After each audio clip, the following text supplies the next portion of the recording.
Good morning, students. Here I am with my new topic aerobic respiration from class 11th. जैसे कि हम पहले पढ़ चुके हैं ग्लाइकोलिसिस के बारे में। सेलुलर रेस्पिरेशन में हमने ग्लाइकोलिसिस पढ़ा था। ग्लाइकोलिसिस क्या है? फर्स्ट स्टेप है हमारी रेस्पिरेशन में, जहाँ पे जो ब्रेकडाउन है ग्लूकोज का जस्ट स्टार्ट होता है। ग्लाइकोलिसिस में हमारी पार्शियल ऑक्सीडेशन हो जाती है। हमारा जो ग्लूकोज है वो पायरुविक एसिड में कन्वर्ट हो जाता है। ठीक है, अब जो पायरुविक एसिड बना है ये पायरुविक एसिड कहाँ जाएगा? इसका क्या आगे फेट होगा? अभी तक हमारी CO2 वगैरह तो फॉर्म नहीं हुई, क्योंकि हम रेस्पिरेशन की बात कर रहे हैं, तो नॉर्मल सी बात है CO2 फॉर्म होगी। ठीक है, और ऑक्सीजन यूज़ होएगी। तो यहाँ पे अभी तक हमारी CO2 कहीं नहीं बनी है, कार्बन डाइऑक्साइड कहीं नहीं बनी है। तो अब क्या होता है, इसकी कंप्लीट ऑक्सीडेशन के लिए जो पायरुविक एसिड होता है ये एरोबिक रेस्पिरेशन के अंदर जाता है। वैसे तो इसके पास 3 फेट होते हैं, या तो ये एरोबिक रेस्पिरेशन के अंदर जा सकता है, या फिर अल्कोहलिक फर्मेंटेशन इसकी हो सकती है पायरुविक एसिड की, या फिर हो सकती है हमारी lactic acid fermentation. Lactic acid fermentation and alcoholic fermentation हमारे जो हैं वो आते हैं एनारोबिक रेस्पिरेशन में। वहाँ पे भी ग्लूकोज का पार्शियल ऑक्सीडेशन ही होता है। ठीक है, उसके जो एंड प्रोडक्ट होते हैं, लैक्टिक एसिड फर्मेंटेशन में हमारा लैक्टिक एसिड बनता है और अल्कोहलिक फर्मेंटेशन में हमारा अल्कोहल बनता है। लेकिन अगर इसकी कंप्लीट ऑक्सीडेशन करनी है तो वो जाते हैं एरोबिक रेस्पिरेशन में। और एरोबिक रेस्पिरेशन में जाने के लिए जो ग्लाइकोलिसिस है हमारे साइटोप्लाज्म में हो रही थी, उसके लिए जो पायरुविक एसिड फॉर्म होता है ग्लाइकोलिसिस का एंड प्रोडक्ट जो बनता है पायरुविक एसिड या पायरुवेट, वो हमारा माइटोकॉन्ड्रिया के अंदर एंटर करता है।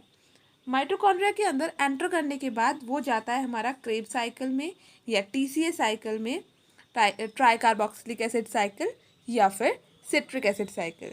तीनों एक ही चीज़ है। तो यहाँ हम पढ़ेंगे पहले एरोबिक रेस्पिरेशन के बारे में। ठीक है, चलो स्टार्ट करते हैं। What is aerobic respiration? So aerobic respiration is the process of cellular respiration that take place in the presence of oxygen gas to produce energy from food. Aerobic respiration is the common in most of the plants, animals, birds, human and other mammals, and we can say higher animals, higher organisms.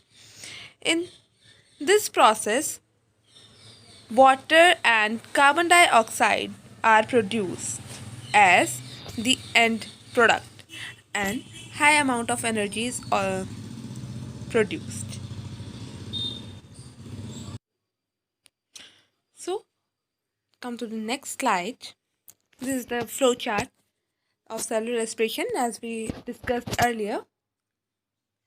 First जो हमारा food stored form होती है glucose है, ठीक है, complex sugar है, sucrose है, starch है, वो सब क्या ब्रेक डाउन होने के बाद हमारे ग्लूकोज में कन्वर्ट होते हैं। ग्लूकोज जो है ग्लाइकोलिसिस के थ्रू ब्रेक डाउन होता है। ये हमारा फर्स्ट स्टेप होता है सेलुलर रेस्पिरेशन का, ग्लाइकोलिसिस जो है।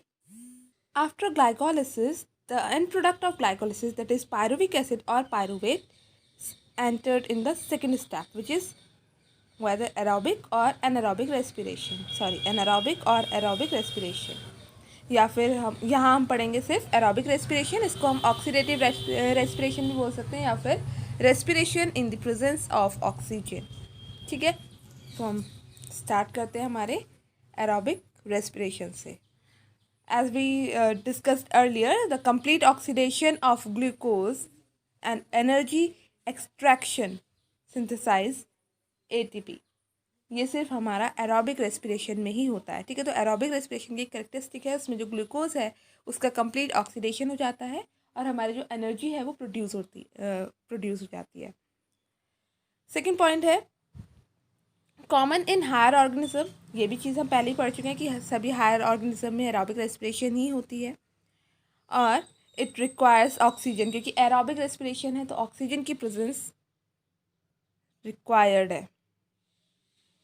एंड ऑक्सीजन अगर प्रेजेंट होएगी तभी हमारा जो CO2 है वो रिलीज होएगा, वाटर प्रोड्यूस होएगा और लार्ज अमाउंट ऑफ एनर्जी जो है वो प्रोड्यूस होएगी। ठीक है, अब ये वही चीज़ बता रखी है, ग्लूकोज है, पायरुविक एसिड फॉर्म हुआ था, ऑक्सीजन अगर प्रेजेंट है तो वो हमारा क्रेब्स साइकिल के अंदर जाएगा। क्रेब्स साइकिल को ही हम TCA साइकिल भी बोलते हैं और इसी को हम CAC सिट्रिक एसिड साइकिल भी बोलते हैं। ठीक है, तो उसके बाद इसमें ऑक्सीडेटिव फॉस्फोराइलेशन हो जाती है। हमारे जो है 36 ATP मॉलिक्यूल्स फॉर्म होते हैं एरोबिक रेस्पिरेशन में। और अगर ऑक्सीजन प्रेजेंट नहीं है, इफ़ नो ऑक्सीजन, तो वो हमारे लैक्टिक एसिड फर्मेंटेशन में जाते हैं या फिर इथेनॉल फर्मेंटेशन या फिर अल्कोहलिक फर्मेंटेशन भी हम इसको बोलते हैं। ठीक है, इसके अंदर जाते हैं। ये दोनों प्रोसेस आते हैं हमारे एनारोबिक रेस्पिरेशन में। यहाँ पे जो एनर्जी का अमाउंट है वो बहुत कम प्रोड्यूस होता है, तो इसलिए एरोबिक रेस्पिरेशन जो है हायर ऑर्गेनिज्म में ज़्यादा प्रेजेंट होती है। अब हम बात करते हैं एरोबिक रेस्पिरेशन की। As we know, it is the next step that leads to complete oxidation of organic substance. It occurs in the presence of oxygen. The final product of glycolysis, that is pyruvic acid, is transported into the cytoplasm of mitochondria. ठीक है, the second phase of respiration is initiated into the mitochondria. The process of aerobic respiration involves two critical events. वो events क्या है? First one is complete oxidation of pyruvate or pyruvic acid by stepwise removal of all the hydrogen atom, leaving 3 molecule of CO2. Final में जो हमारे carbon dioxide form होता है वो 3 molecule of CO2 produce होते हैं in the matrix of mitochondria. और second event क्या है? वो है जब यहाँ पे हमारे हाइड्रोजन एटम रिलीज हो रहे हैं तो उसके साथ साथ हमारे इलेक्ट्रॉन भी रिमूव होते हैं। ठीक है, तो जो इलेक्ट्रॉन रिमूव हो रहे हैं as a part of hydrogen atom, वो हमारे पास हो जाते हैं to the oxygen molecule with simultaneous synthesis of ATP। ठीक है, हमारा CO2 बन रहा है और साइमल्टेनियसली हमारा ATP भी फॉर्म हो रहा है in the inner membrane of mitochondria. ठीक है, अब ये जो स्टार्टिंग होती है हमारी एरोबिक रेस्पिरेशन की, इसमें पायरुविक एसिड से स्टार्ट होएगा, सिंपल सी बात है। तो फर्स्ट स्टेप क्या होता है इसमें, जो पायरुविक एसिड है या फिर पायरुवेट है वो एंटर होता है into cytosol of mitochondria from the cytoplasm of the cell. ठीक है, साइटोप्लाज्म से वो साइटोसॉल ऑफ माइटोकॉन्ड्रिया मैट्रिक्स में जब एंटर होता है तो वहाँ पे क्या होता है, उसकी oxidative decarboxylation. Decarboxylation means removal of CO2। ठीक है, डीकार्बोक्सिलेशन हो रही है इन द प्रेजेंस ऑफ ऑक्सीजन। ठीक है, तो और यहाँ पे जो एंजाइम वर्क करता है उस एंजाइम का नाम है पायरुविक डिहाइड्रोजिनेज। देखो एंजाइम के सबके लास्ट में एज वर्ड लगा होता है, ये मैंने तुम्हें पहले भी बताया था, ASE। ठीक है, और यहाँ पे जो कोएंजाइम वर्क करता है वो है कोएंजाइम A एंड NAD। तो यहाँ पे NAD से 2 NADH प्रोड्यूस होते हैं फ्रॉम 1 मॉलिक्यूल ऑफ ग्लूकोज। तो ये हमारी फाइनल इक्वेशन आती है। यहाँ से जो हमारा एसिटाइल कोएंजाइम A बनता है, एसिटाइल को A जो लिखा हुआ है, ये आगे हमारा एंटर होता है इनटू क्रेब्स साइकिल। ठीक है, तो आगे हम पढ़ेंगे क्रेब्स साइकिल। ये सेम रिएक्शन दे रखी है, जो हमारा पायरुविक एसिड है वो रिएक्ट करता है कोएंजाइम A और NAD पॉजिटिव से। NAD जो है वो रिड्यूस हो जाएगा और फॉर्म करेगा NADH प्लस HIN और एसिटाइल कोएंजाइम A फॉर्म होएगा प्लस डीकार्बोक्सिलेशन हुई है तो CO2 जो है वो रिलीज होएगी। ठीक है, अब हमारा जो नेक्स्ट प्रोसेस है वो आ जाता है हमारा TCA साइकिल या फिर ट्राई कार्बोक्सिलिक एसिड साइकिल। इसी को हम सिट्रिक एसिड साइकिल भी बोलते हैं और इसी को हम क्रेब साइकिल भी बोलते हैं, क्योंकि इसके जो साइंटिस्ट के नेम पे इसको क्रेब बोलते हैं।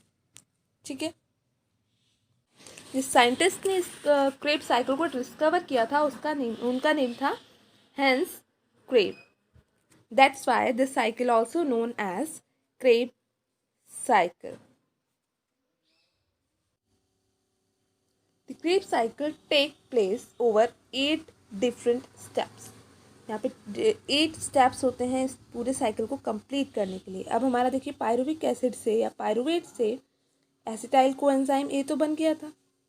ठीक है, पायरुवेट जो है हमारा वो 3 कार्बन एसिड था, 3 कार्बन था, कंपाउंड था। उसके बाद ये हमारा 2 कार्बन एसिटाइल कोएंजाइम ए में कन्वर्ट हो जाता है। क्यों? क्योंकि यहाँ पे हमारा एक carbon as carbon dioxide remove हुआ है।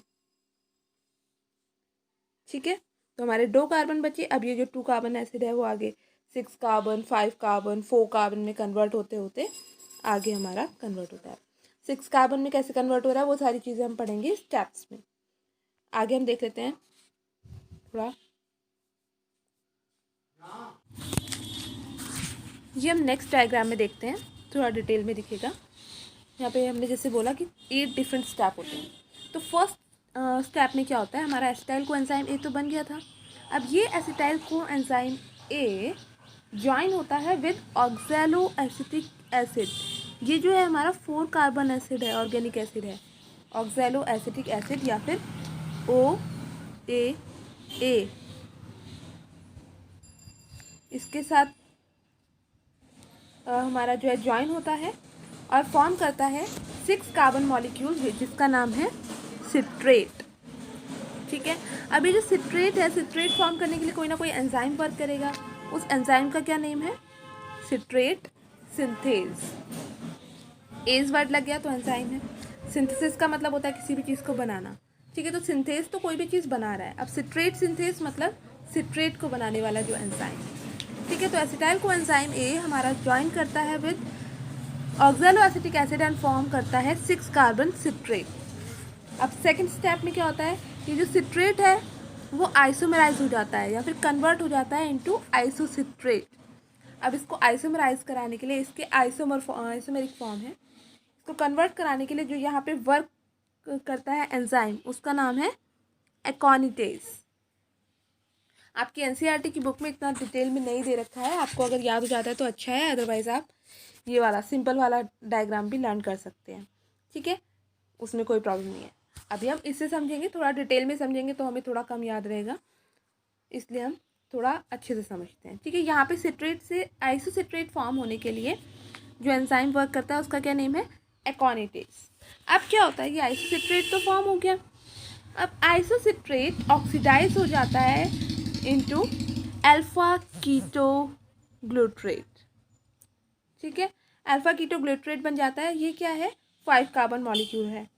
तो 5 कार्बन मॉलिक्यूल है, एक कार्बन कहाँ जाएगी? CO2 की फॉर्म में रिलीज हो जाएगी।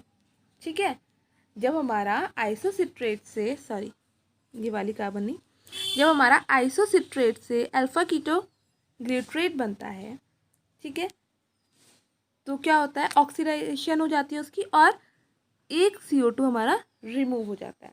ठीक है, isocitrate is oxidised to alpha ketoglutarate which result in release of carbon dioxide and 1 molecule of NaDH।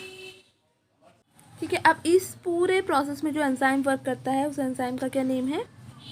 Isocitrate dehydrogenase. ठीक है, अब देखो हमारी यहाँ पे एनर्जी भी रिलीज होना स्टार्ट हो गई है, NaDH बन गया है यहाँ पे हमारा फर्स्ट मॉलिक्यूल, और हमारा जो CO2 है वो भी रिलीज होना स्टार्ट हो गया है। ठीक है, अब हमारा नेक्स्ट स्टेप आएगा फोर्थ स्टेप। ठीक है, तो फोर्थ स्टेप में क्या होगा? अल्फा कीटो ग्लूट्रेट जो है दोबारा से ऑक्सीडाइज होएगा। ठीक है, ऑक्सीडाइज होने के बाद वो फॉर्म करेगा 4 कार्बन मॉलिक्यूल। ठीक है, उस 4 कार्बन मॉलिक्यूल का क्या नेम है? Succinyl coenzyme A. ठीक है, this binds to coenzyme A forming succinyl coenzyme A. A second molecule of NaDH is produced। ठीक है, यहाँ पे दोबारा से NaDH फॉर्म होएगा एक और फिर से अब सक्सिनाइल कोएंजाइम A जो है वो हमारा 4 कार्बन ऑर्गेनिक एसिड है, तो हमारी फिर से एक CO2 यहाँ पे रिमूव हो जाएगी। ठीक है, अब हमारे 2 CO2 के मॉलिक्यूल निकल चुके हैं और 2 ही हमारे NaDH फॉर्म हो चुके हैं। ठीक है, अब नेक्स्ट स्टेप जो फिफ्थ स्टेप है उसमें क्या होगा? हमारा सक्सिनाइल कोएंजाइम ए कन्वर्ट होता है इनटू सक्सिनेट। सक्सिनाइल कोएंजाइम ए को सक्सिनेट में कन्वर्ट कराने के लिए जो एंजाइम वर्क कर रहा है उसका क्या नेम है? सक्सिनाइल कोएंजाइम ए सिंथेज। ठीक है, अब यहाँ पे क्या हो रहा है? हमारा सक्सिनाइल कोएंजाइम ए से सक्सिनेट बन रहा है, तो कोएंजाइम ए यहाँ से रिमूव हो रहा है, हमें रिएक्शन देख के ही पता चल रहा है।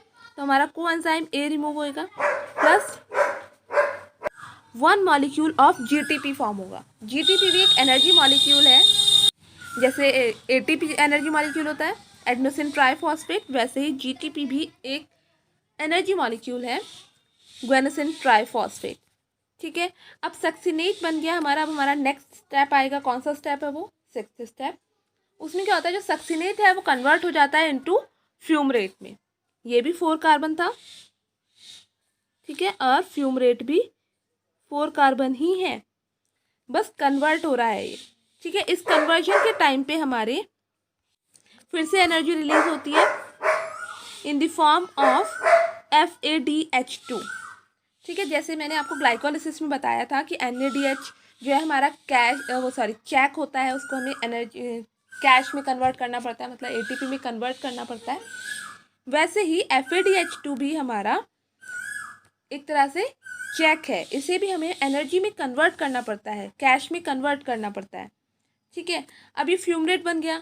सक्सिनेट से फ्यूमरेट बनने के लिए जो एंजाइम वर्क करता है उसका नेम होता है सक्सिनेट डिहाइड्रोजिनेज। ठीक है, अब फिर से हमारा फ्यूमरेट बन गया। अब इस रिएक्शन को अगर हमें कंटिन्यू रखना है तो हमें ऑक्सैलो एसिटिक एसिड तो चाहिए रहेगा कंटिन्यूसली। ठीक है, तो वो ऑक्सैलो एसिटिक एसिड फॉर्म करना है हमें अल्टीमेटली। अब फ्यूमरेट बन गया। अब हमारे नेक्स्ट स्टेप में क्या होएगा, 7th स्टेप में फ्यूमरेट जो है वो कन्वर्ट होएगा इनटू मैलेट।